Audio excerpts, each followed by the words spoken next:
Hey guys, how's it going? It's Rob Sutton with Bike 198, and we're back here with another video today. Komisol put out an email on December 28th of 2020 that laid out where they saw the bike industry going in 2021 and 2022.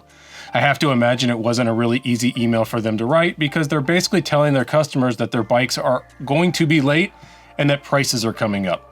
It's a really easy thing to kind of hide behind that fact, so I commend them for coming out and actually saying it and putting it on their website and in their newsletter. So what I wanted to do today is actually take you down their email a little bit and let you know what I think and some of the industry news that I know about on the back end and how that's going to affect your bike purchases over the next year and a half to 2 years. So let's get at it.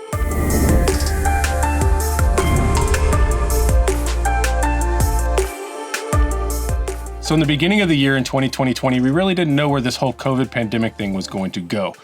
Come March, everything was starting to shut down. My kid's baseball was canceled. He was home from school. I was told I couldn't travel, and my wife was home from work, working from home. So there was a funny thing that happened during this period. The demand for anything that had to do with outdoors went through the roof. So the reason for this is that you were stuck at home, you had no kids' sports, and you were told to only congregate with, a handful of people at a time and preferably outdoors. So what ended up happening is anything that was RV related, boat, bike, camping equipment, all of it skyrocketed instantly, almost right in line with home office equipment and other things that could help you work from home. So what you saw is vastly increased demand very quickly. Bike shops were out of bikes almost instantly, and we were seeing demand go through the roof like we had never seen before. So I've got my laptop here to make sure that I get them word for word correct, and here is what they said in the newsletter.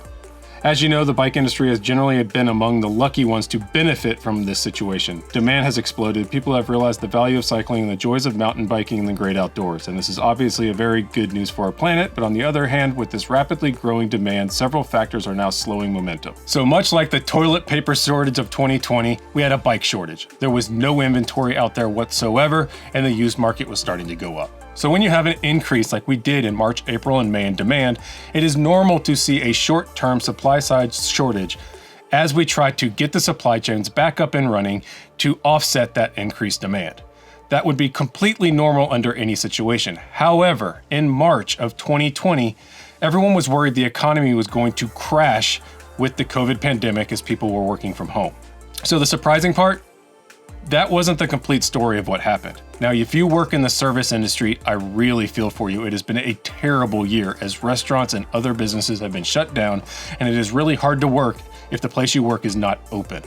However, in other areas of the market, we were seeing over increase of demand, just like we saw in the RV industry, boat industry, and bike industry. Residential construction went through the roof as we saw people moving out of big cities and moving into more suburban areas. We also saw people renovating their houses because they were now working from home 24/7. And we were seeing other sectors of the economy start breaking records throughout this period.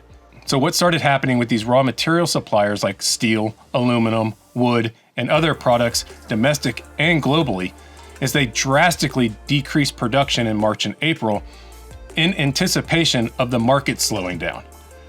So with everyone working from home and the skyrocketing demand, the market didn't slow down for a lot of those companies.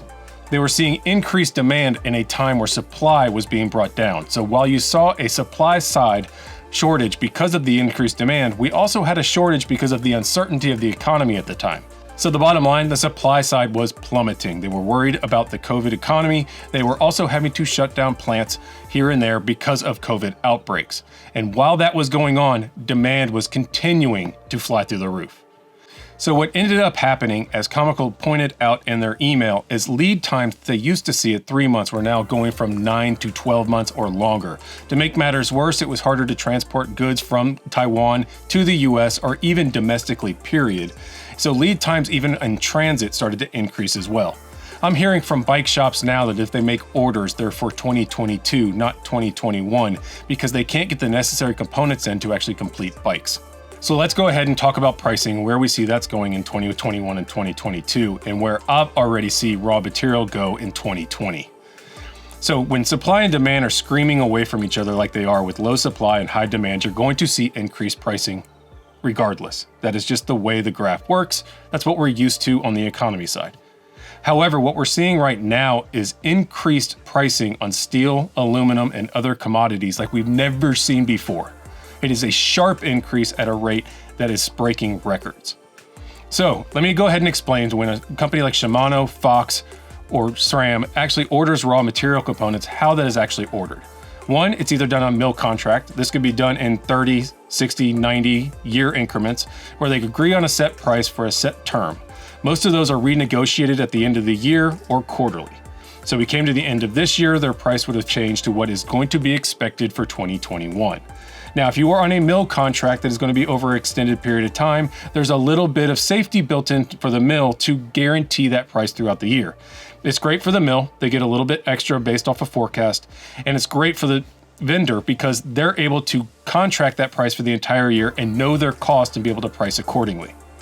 Now, normally only really large volume vendors are able to pull that from their suppliers, so expect the really big guns to be able to pull off mill contracts like that. The other way to do it is on a lag, where your price today was set 30, 60, or 90 days ago, based off of where the steel or aluminum contracts were at that point in time. So the price you're paying today was set 3 months ago. In the case of right now, where things are rising so sharply, people are seeing their price, if they were to buy today versus 90 days ago, is much higher. The other way to buy is on the spot market, where if you need steel, you just cut an order to someone, they ship you the steel or aluminum.